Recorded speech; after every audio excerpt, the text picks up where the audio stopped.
Hello, my little ghoulies and my misfitting friends. Right, I suppose I didn't do all the videos on nearly being famous, so continuation with, shall we say, after London. Um, I will quickly say that to bring people up to date with that is that we signed a management contract with a young Jewish fella.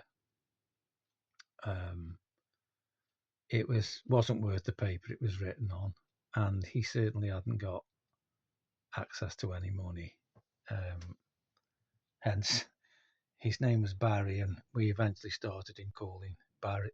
We started to call him Barry Bullshit, or Barry the Bullshitter.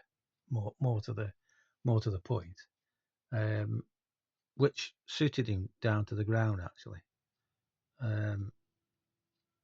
yes, he was tied into money because his father had a business, and most Jewish people in London did have a business.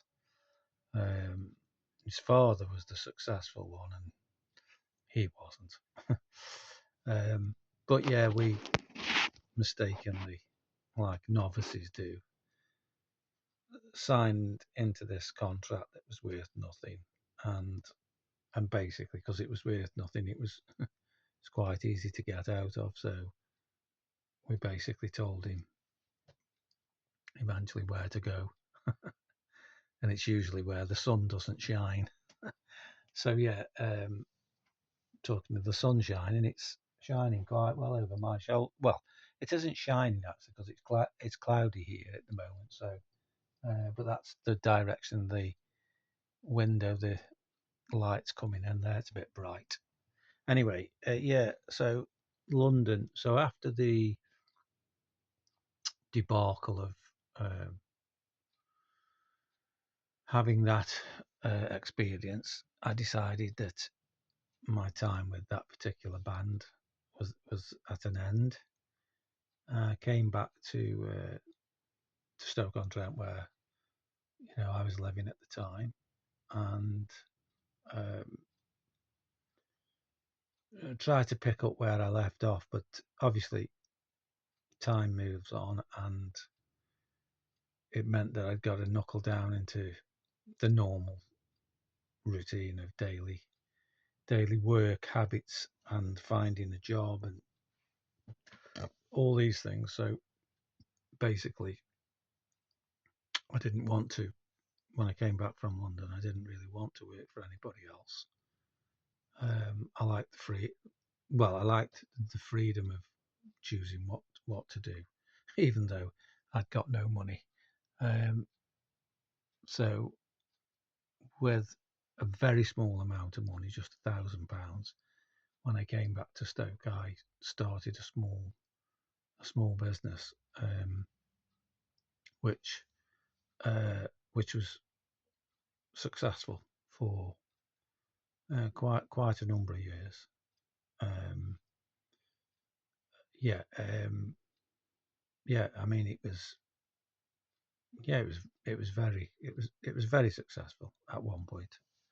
Um, and then subsequently, I think during that time, I realised that I'd got something like three or maybe four guitars, or at least three guitars and some gear. And when I started to work in my own business, I was never going to be looking to make the big time again. So unfortunately, which is a shame now, I sold all the guitars. One which maybe I shouldn't have sold, but I just thought that it was.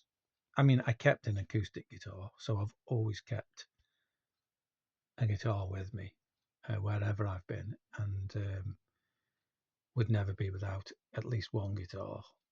Ukuleles back then were very popular, so at the end of the 80s, about 1989, there wasn't much. Well, not in the people I knew. There wasn't much call for buying ukuleles. They were seen as a pretend toy type of instrument. They haven't got this, which they aren't now. Obviously, they've got kudos and they're very well respected as an instrument. The ukulele has come into its own definitely in the last 15 years or so. So yeah, all the guitars went, and obviously I sold this Gibson Explorer. That was the guitar I had from when I was 19. So from when I was 19, sorry, it might have been earlier. I might have been just 18. Yeah, probably just 18. So in 1978, I had the Gibson Explorer, and then come 1992 or 93, I'd sold all the electric guitars. Not for very much money either, as well, because at that time I didn't need the money. I just thought that these guitars could have a better home, because I wasn't going to be needing 3 electric guitars. I didn't even need one. So my thoughts on the music business was not good at that time. It was a big dream. It was a long time in its conception, from being 14 or 15 when the careers officer asked me, what do you want to be? And I said, I'd like to be a rock star, sir. So from 14 to, yeah, I'd sort of gave it up around 1989. So what would that be? It's getting on for, like, I kept the dream alive, let's say 24, I kept the dream alive about 15 years or so, didn't I? If I was 15 when I spoke to the careers officer, and I was nearly 30 by the time I realised that the dream was going to be a dream and never become a reality. So yeah, that was the end. That's the end of my rock star or rock group. Everything to do with, well, I say everything to do with groups, but I'll quickly tell you that I had more fun.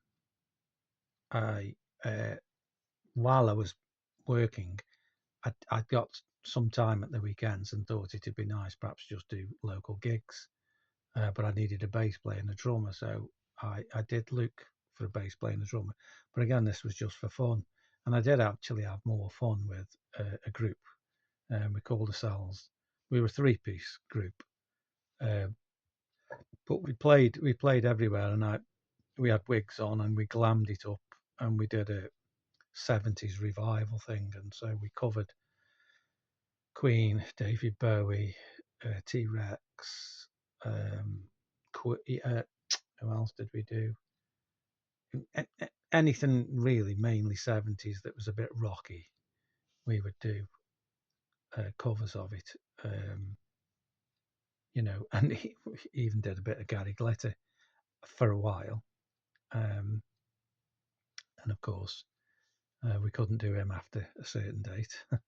But yeah, so I'm coming up to nearly 10 minutes on this, so I'll try and cut it here. So yeah, I did continue to play in bands right the way up until about 2000 and 2010, I think. And then still got those guitars that I keep. I've still got them. But then since that band split up, I've had no really interest in reviving it or going out there and coming in at 3 o'clock in the morning. It doesn't interest me. So yeah, hope everybody's okay. So that's the end of the rock career, the end of the line. So free Lucy, free Palestine.